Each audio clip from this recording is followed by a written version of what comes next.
I still remember the exact words my mother said over the phone, her voice tight and final. "Emily, please. For once in your life, just stay away from your sister's big day. This is her moment. Don't ruin it." My chest tightened so hard I could barely breathe. I was standing in my small apartment kitchen, the one I paid for with years of overtime and quiet sacrifices, holding back tears that burned hotter than any anger I'd ever felt. My older sister, Sophia, the golden child, was getting married in 3 days at the vineyard venue everyone had been talking about for months, and I, the younger daughter who had quietly helped fund half of it, wasn't welcome.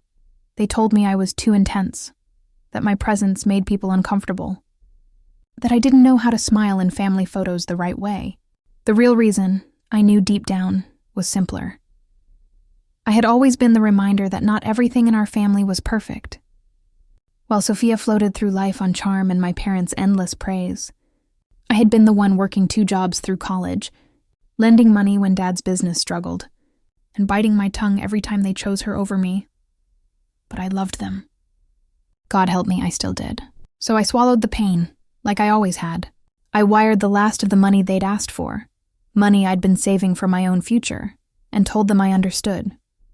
I wouldn't come to the wedding. That night, I sat alone on my couch, replaying old family videos on my phone. Sophia laughing in the center of every frame. Me, always on the edge, holding the camera or carrying the bags. I whispered to the empty room, "One day they'll see me." I had no idea how soon that day would come, or how completely it would shatter everything I thought I knew about love and family. 3 days later, my phone started blowing up. The first call came on the morning after the wedding.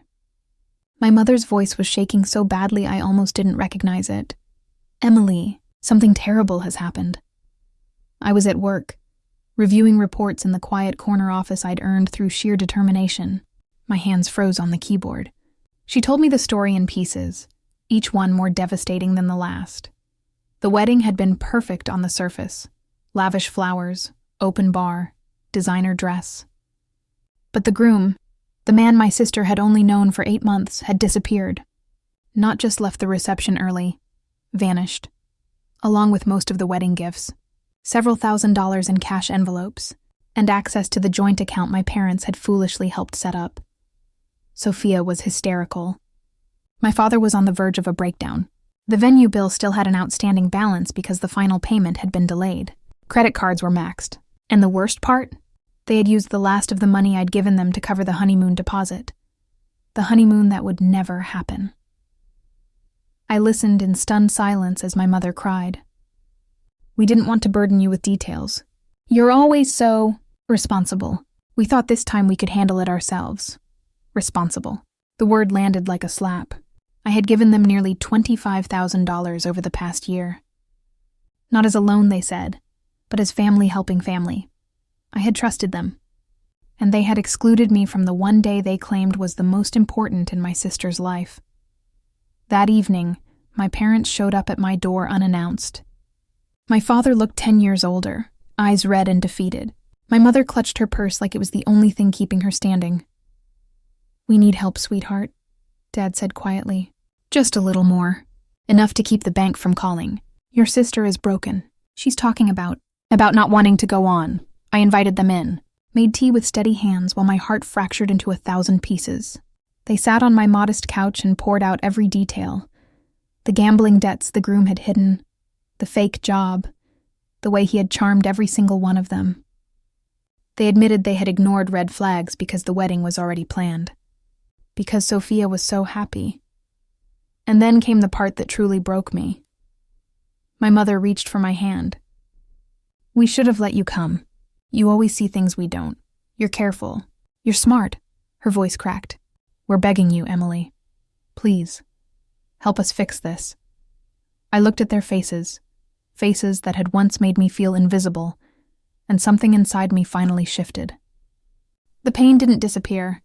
It transformed, from a bleeding wound into something colder, clearer. I told them I needed time to think. I asked them to leave. That night, I didn't sleep. I went through every message, every bank transfer, every promise they had made. I realized I had been funding their favoritism for years. And for the first time, I allowed myself to feel the full weight of that betrayal. The 3 days after the wedding, my parents sat in my living room again, desperate. This time I was ready. I placed a folder on the coffee table between us. Inside were printed records of every dollar I had ever given them, every text where they had dismissed my concerns about Sophia's whirlwind romance, screenshots of my mother telling me I was overreacting when I had gently warned them about the groom's vague background. "I'm not giving you more money," I said calmly, my voice steady even as tears slipped down my cheeks.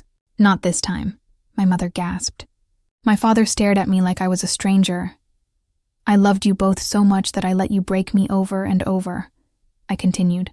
"I stayed away from my own sister's wedding because you asked me to. I gave you everything I had because I believed family meant something, but you only wanted me when the fairy tale fell apart." I told them I had spoken to a lawyer friend quietly, not to destroy them, but to protect myself. The money I had given wasn't a gift in writing. It could be considered a loan. I wasn't going to sue my own parents. I didn't want their house or their ruin. What I wanted was for them to finally see me. Sophia came the next day, eyes swollen, voice small.